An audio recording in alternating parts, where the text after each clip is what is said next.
बिस्मिल्लाहिर्रहमानिर्रहीम। Welcome to the knowledge hub. Dear students, ADA, ADS और BS के first semester के मिड टर्म एग्ज़ाम्स शुरू होने वाले हैं। इस हवाले से तलबा और तालिबात में सिलेबस और पेपर पैटर्न और दीगर चीज़ों के हवाले से काफ़ी तशवीश पाई जाती है। बहुत से बच्चे मैसेजेस कर रहे हैं, सवाल कर रहे हैं कि सर सिलेबस क्या होगा, पेपर पैटर्न क्या होगा, और ख़ास तौर पर रिटर्न वर्क जो है जो बच्चों ने पेपर में करना है उसके लिए वो क्वेश्चन कहाँ से याद करेंगे। क्योंकि इससे पहले जो मैंने वीडियोस अपलोड की हैं उनमें सिर्फ एक कॉन्सेप्ट मैप होता है, एक पूरा स्केच होता है सवाल का, जिसकी मदद से आप अल्फाज और फ़िक्रात का चुनाव करके उनको ख़ुद तरतीब लगा के एक सवाल तैयार कर सकते हैं। लेकिन ज़ाहिर है अभी पहला सेमेस्टर है, नई चीज़ें हैं, नए सब्जेक्ट्स हैं, तो बच्चों को उसमें ख़ासी मुश्किलात पेश आ रही हैं। तो इस हवाले से मैंने मुनासिब समझा कि जो मैंने बुक रेकमेंड की है क्लासेस के अंदर, इल्मी वालों की जो गाइड आपको रेकमेंड की है, उसमें मैंने आपको बताया था कि जो पहले 2 मॉड्यूल हैं उनका उसके अंदर मटेरियल काफ़ी ज़्यादा दिया हुआ है। तो बच्चों को ये समझने में दिक्कत हो रही थी कि उन्होंने एक्चुअली क्या क्या चीज़ें तैयार करनी है। तो मैंने इस हवाले से एक छोटी सी वीडियो बनाई है, आप इसे मुलाहजा कीजिए। इसके बाद यकीनन आपके काफ़ी सारे कन्फ्यूजन्स दूर हो जाएंगी, बहुत से इबहाम आपके दूर हो जाएंगे। तो वीडियो को मुकम्मल देखिए एंड तक, ताकि आप मिड टर्म एग्ज़ाम के हवाले से, तैयारी के हवाले से बेहतरीन मालूमात हासिल कर सकें। तो आइए चलते हैं वीडियो की जानिब। एडीए, एडीएस और बीएस के first semester mid term exams की guidelines according to Ilmi guide, यानी इल्मी की जो बुक आपके पास है उसके मुताबिक मैं आपको रहनुमाई फराहम करने जा रहा हूँ। सिलेबस में हमने 2 मॉड्यूल्स जो हैं वो सिलेक्ट किए हैं। Social sciences SSC 105, module number 1 society and module number 2 state. जो मॉड्यूल नंबर 1 है उसमें से आपने क्वेश्चन तैयार करना है इंट्रोडक्शन टू सोशल साइंसेज। ये सवाल आपको इल्मी वाली गाइड में पेज नंबर 3 से लेकर 13 तक मिल जाएगा। वैसे ये 10 पेजेस हैं, ये भी काफ़ी सारा मटेरियल है। लाजमी नहीं है कि आप एक एक लफ्ज़ को याद करें, एक एक लाइन को याद करें, ये पॉसिबल नहीं होता। ग्रेजुएशन लेवल पे आके आपने रट्टे नहीं लगाने होते, आपने कंसेप्ट को अंडरस्टैंड करना है और उसके बाद ज़रूरी चीज़ें लिखनी है according to the requirement of the examiner. मिसाल के तौर पे अगर सिर्फ 2 नंबर का सवाल पूछा जाता है, कोई डेफिनेशन पूछी जाती है, तो आप उसके जवाब में ज़्यादा से ज़्यादा 5 और कम से कम 3 जुमले उसके जवाब में लिख सकते हैं। ये असूली बात है कि अगर शॉर्ट आंसर लिखना है आपने, जिसके मैक्सिमम 2 नंबर मिलने हैं, तो आपको क्या करना चाहिए, मिनिमम 3 सेंटेंसेस और मैक्सिमम 5 सेंटेंसेस आपको उसमें यूज़ कर लेने चाहिए। और अगर सवाल आ जाता है 5 नंबर का, जिसके काफ़ी चांसेस हैं कि मिड टर्म के अंदर आपको 5-5 नंबर के सवाल दे दिए जाएं, तो अगर 5 नंबर का सवाल आता है तो उसमें आप तकरीबन 150 वर्ड्स या 175 वर्ड्स तक का मटेरियल उसके आंसर में दे सकते हैं। अगर आप हेडिंग वाइज बात करें तो तकरीबन 5 या 6 हेडिंग्स उसके अंदर शामिल की जा सकती हैं, जिनकी मुनासिब तशरीह हो आगे। तो मैंने अर्ज की कि ये इंट्रोडक्शन टू सोशल साइंसेज आपका बुक के मुताबिक तकरीबन 10 पेजेस पर आ रहा है। तो आप क्या करेंगे, आपने इसे थोड़ा सा मॉडिफाई कर लेना है, शॉर्ट कर लेना है। शॉर्ट किस तरह से करेंगे कि जो वहाँ पे हेडिंग्स दी हुई हैं वो आप सारी तैयार करें, लेकिन हेडिंग्स के आगे जो मटेरियल है उसको थोड़ा शॉर्ट कर लें।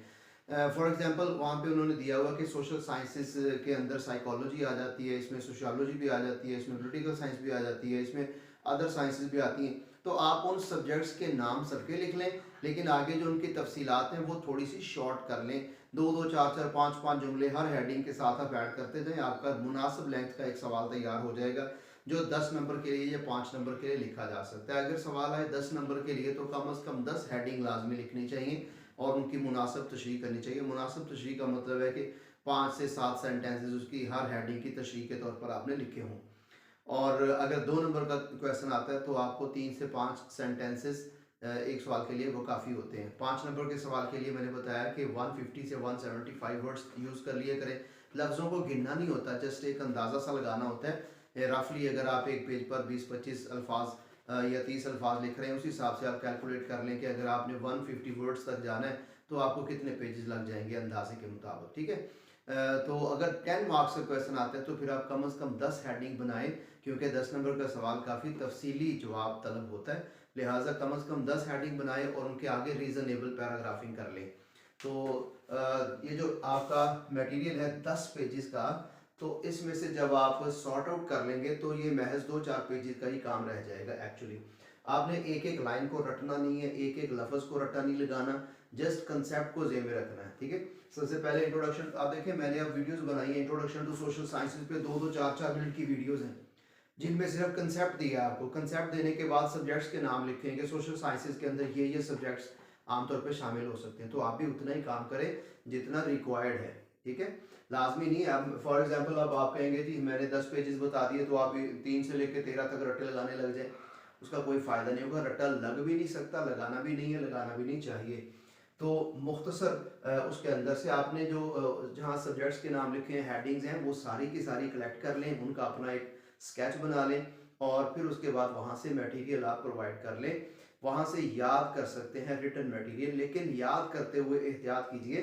मैं बार बार ये बात कह रहा हूँ कि रटना नहीं है, जस्ट कंसेप्ट लेना है और उसके बाद उसको एलेबोरेट कर देना है। अगर आप ये पहले मरहले पे करने में कामयाब हो गए तो आपका पूरा बीएस, आपका एडीए एडीएस आसान हो जाएगा।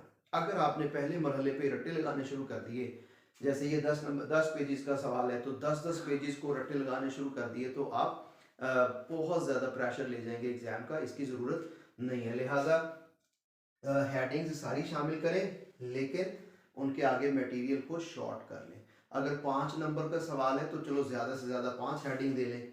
वहाँ पे 10 पेजेस के अंदर तो हो सकता है 20 हेडिंग दी हुई हो, तो आप उसको थोड़ा सा शॉर्ट कर लें, अपनी ज़रूरत के मुताबिक तय कर लें। मैंने पेजेस इसलिए बताए कि किसी को कोई पोर्शन आसान लग सकता है, किसी को कोई मुश्किल लग सकता है, तो वो अपनी सहूलत के मुताबिक जज करके इन 10 पेजेस के अंदर से अपने ये सवाल इंट्रोडक्शन टू सोशल साइंसेज निकाल लें अपनी ज़रूरत के मुताबिक। उसके बाद सवाल इसके अंदर है व्हाट इज़ सोसाइटी। ये आपको पेज नंबर 28 से 38 तक मिल जाएगा। ये मैं इल्मी वाली गाइड की बात कर रहा हूँ। 28 से 38 तक जो है वो आपको मिल जाएगा। अगेन आपने वही फॉर्मूला रखना है कि इससे पहले आपने कॉन्सेप्ट क्लियर करने के लिए जो मैंने वीडियो का लिंक भेजा हुआ है, मेरे चैनल पे जाएं और उसमें व्हाट इज़ सोसाइटी की 2 वीडियोस पड़ी हुई हैं, उनको वॉच कर लें और उसके बाद ये जो 10 पेजेस हैं इनमें से अपनी ज़रूरत का मटेरियल निकाल लें। ठीक है, थोड़ी सी सहूलत हो गई ना। मसलन 3 से लेकर 13 तक में आपको पहला क्वेश्चन मिल जाएगा, उसके बाद 13 से लेकर 28 तक आपको देखने की ज़रूरत नहीं है, वो गैर ज़रूरी मटेरियल है जिसकी फ़िलहाल आपको ज़रूरत नहीं पड़ेगी। 28 से 38 तक चले जाएं, वहाँ से आपको व्हाट इज़ सोसाइटी के बारे में काफ़ी मटेरियल मिल जाएगा। फिर इसी तरह से आप आगे बढ़े मेजर सोशल फिनोमिना के लिए बुक के अंदर 4 मेजर फिनोमिना दिए हुए, रेस, एथनिसिटी, सेक्स और जेंडर। ठीक है, आप कहेंगे जो सिलेबस की आउटलाइंस है उसमें लिखा था कास्ट भी और नेशन भी, उसमें सेक्स का जिक्र नहीं था, उसमें शायद रेस का जिक्र भी नहीं था, लेकिन मेजर सोशल फिनोमेना उन्होंने आउटलाइन के अंदर फॉर एग्जांपल बताया कि ये मेजर फिनोमेना हो सकते हैं, तो बुक ने इनको मुनासिब समझा और ये हाईलाइट कर दिए। तो आप ये वाले 4 भी फिनोमेना यहाँ से कर सकते हैं। रेस और एथनिसिटी की डिटेल्स आपको पेज नंबर 91 से 95 तक मिल जाएंगी और सेक्स और जेंडर के बारे में आपको मालूमात 107 से लेकर 114 नंबर पेज तक मिल जाएंगी। अब आप देखिए आपको कितनी सहूलत हो रही है कि 13 नंबर पेज से लेकर 28 तक आप चाहे मुकम्मल फिलहाल छोड़ दें, इसी तरह 38 से छोड़ें और 90 तक आप बिल्कुल टच ना करें। 91 से 95 के अंदर आपको ये दोनों चीज़ें मिल जाएंगी। 107 से 114 तक आपको ये दोनों मेजर फिनोमिनाज मिल जाएंगे। तो इस तरह देखिए हम यहाँ तक पहुँचे 114 पेजेस तक। अगला टॉपिक है हमारा सोशलाइजेशन। सोशलाइजेशन को कलेक्टिव बिहेवियर भी कह लें आप, उसको एजेंसीज ऑफ सोशलाइजेशन कह लें, उसको आप एजेंट्स ऑफ सोशलाइजेशन कह लें, मुख्तलिफ नाम या ह्यूमन बिहेवियर के नाम से भी आप इसको समझ सकते हैं। बहरहाल ये सोशलाइजेशन आपको पेज नंबर 183 से 186 तक सिर्फ 3-4 पेजेस के अंदर मिल जाएगा। अब आप इस बात को नोट कीजिए कि आपको सहूलत क्या होगी कि सफ़ा नंबर 1 से लेकर 186 तक 186 पेजेस बनते हैं, जिसको मिनिमाइज करके सॉर्ट आउट करके मैंने निकाले 10 पेजेस यहाँ पे, 10 यहाँ पे, 20 हो गए। फिर इसी तरह से 4 पेजेस ये हैं 24 हो गए, 7 ये हैं 31 हो गए और तकरीबन 3 ये हैं तो 34।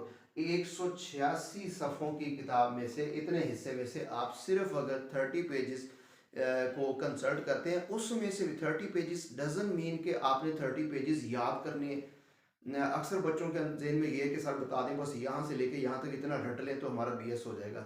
ऐसे ना करें, कंसेप्ट क्लियर करें और उसके बाद उसको एलेबोरेट करने की कोशिश करें। मैंने आपको रेलिवेंट पेजेस बता दिए, उन रेलिवेंट पेजेस में से आप अपनी सहूलत के मुताबिक मटेरियल ड्रॉ कर सकते हैं। उसमें भी अगर कोई दिक्कत हो तो फिर आप मुझे टू द पॉइंट सवाल करेंगे कि सर मुझे इस लाइन की या इस कंसेप्ट की या इस हेडिंग की समझ नहीं आ रही, फिर वो मैं क्लासेस के अंदर भी क्लियर कर सकता हूँ, आपको वीडियोस के जरिए भी क्लियर कर सकता हूँ। ठीक है, अगर कोई ऐसे ही जुबानी कह दे कि नहीं सर हमें तो समझ ही नहीं आ रही, हमने क्या करना है, तो फिर अभी तो ज़ाहिर है पहला सेमेस्टर है, उस हादसा भी आपको उंगली पकड़ के चलना सिखा रहे हैं, वक्त के साथ साथ आपकी क्लासेस आपके सेमेस्टर बढ़ते चले जाएंगे, बर्डन बढ़ता चला जाएगा और फिर इतनी बारीकी से इतनी छोटी छोटी चीज़ों पर गाइडेंस भी दस्तयाब नहीं होगी, तो आपके ऊपर खासा प्रेशर आ जाएगा। उससे अवॉइड करने के लिए ज़रूरी है कि पहले दिन से मेहनत करें। पहले आप इस मिड एग्ज़ाम को सिर्फ ये ना समझें कि फर्स्ट सेमेस्टर का मिड एग्ज़ाम है, आप इसको एक फाइनल एग्ज़ाम की तरह लें और ये वाकई फाइनल एग्ज़ाम है। इसके जो मार्क्स आपके अवार्ड होने हैं वो आपके 8वें सेमेस्टर तक आपके साथ चल रहे हैं। जब आपका एक्यूमुलेटिव जीपीए बनना है सारा कंप्लीट एंड पे, तो यही मार्क्स एंड तक आपके साथ चल रहे हैं। लिहाजा आप किसी भी एग्ज़ाम को लाइट ना लीजिए। इवन क्लास टेस्ट भी अगर कोई टीचर लेते हैं तो उसे भी लाइट ना लें, उसको पूरा अच्छी तरह तैयार करके प्रिपेयर करके फिर उसमें अपीयर हों।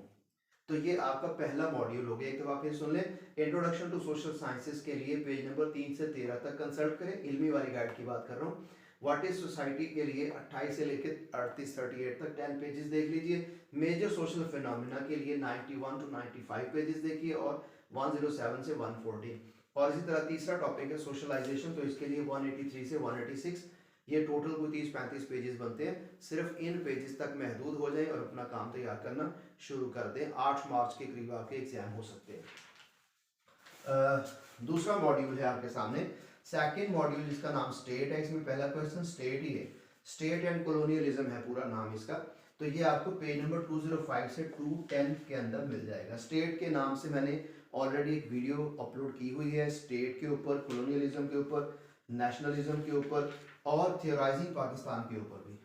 तो आप बुक को कंसल्ट करने से पहले वीडियो को वॉच करें अच्छी तरह से, 1 दफ़ा 2 दफ़ा 3 दफ़ा अच्छी तरह वॉच करने के बाद पूरा कंसेप्ट अच्छी तरह समझ लें, फिर आपको याद करने में आसानी होगी। अगर आपने डायरेक्ट किताब को अटेम्प्ट किया और आपके पास कंसेप्ट ना हुआ तो फिर समझने में बहुत दिक्कत होगी और रट्टा लगाना पड़ेगा।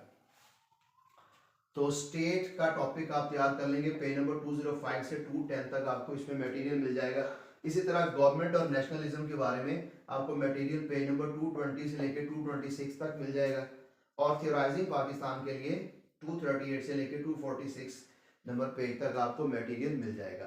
तो यहाँ पे ये बने थे सिर्फ आपके 30 या 35 पेजेस, तो ये देखें 5 और 6 11 और 8 19 यानी 20। तो आप कह लें कि जो जितना बुक के अंदर 250 पेजेस के अंदर काम दिया हुआ, उसमें से आपके काम के पेजेस सिर्फ और सिर्फ 50 पेजेस हैं, जो मटेरियल आपको मिड टर्म के एग्जाम के लिए फ़ायदेमंद हो सकता है। बाकी चीज़ें हो सकती हैं हम फाइनल एग्जाम में तैयार करें। फिलहाल मिड के लिए आप जस्ट इन पेजेस तक महदूद हो जाएं और इन्हीं क्वेश्चंस को बेहतरीन तरीके से प्रिपेयर कर लें ताकि मिड का एग्ज़ाम आपका अच्छा हो जाए। और मज़ीद इसमें आप ये करें कि जब आपने बुक से अटैम्प्ट करना है, तैयारी करनी शुरू करनी है, पहले उसी मौजू पर वीडियो वॉच करें। जैसे आप स्टेट तैयार करने लगे, पहले स्टेट और कॉलोनियलिज्म की वीडियो को वॉच करें पूरा मुकम्मल। इसी तरह से नेशनलिज्म पढ़ने लगे हैं तो पहले वीडियो को वॉच करें। जब पूरा कंसेप्ट क्लियर होगा तो एक एक लाइन की आपको खुद ही अंडरस्टैंडिंग होगी, आसानी से समझ लेंगे और याद कर लेंगे। इसी तरह थियोराइजिंग पाकिस्तान के ऊपर तो मैंने बहुत ही कम्प्रीहेंसिव वीडियो भेजी है, तकरीबन 28 मिनट की वीडियो। इसको फुल वॉच करना है। 10 मुख्तलिफ पहलुओं से थियोराइजिंग पाकिस्तान को कवर करने की भरपूर कोशिश की है। तो आप यूँ कह लें कि इस वीडियो के ज़रिए मैंने आपकी जो बच्चे ख़ासतौर पे इल्मी वाली गाइड यूज़ कर रहे हैं तो उनके लिए कितनी बड़ी सहूलत हो गई है कि जो चीज़ 250 पेजेस पर मुश्तमिल है उसमें से मैंने तकरीबन 50 पेजेस आपके सामने रख दिए हैं और इनमें से भी मैंने आपको ये चॉइस दी है कि आप इनमें से अपना रेलिवेंट मटेरियल मखसूस और महदूद निकाल के अपने ज़ाती नोट्स तैयार कर लें, स्केच बुक्स तैयार कर लें, कॉन्सेप्ट मैप्स तैयार कर लें ताकि आपका एग्ज़ाम बेहतरीन तरीके से हो सके। तो उम्मीद है आपको ये वीडियो पसंद आई होगी, आपको इससे फ़ायदा भी होगा इंशाल्लाह। Keep watching knowledge hub. अल्लाह हाफ़िज़।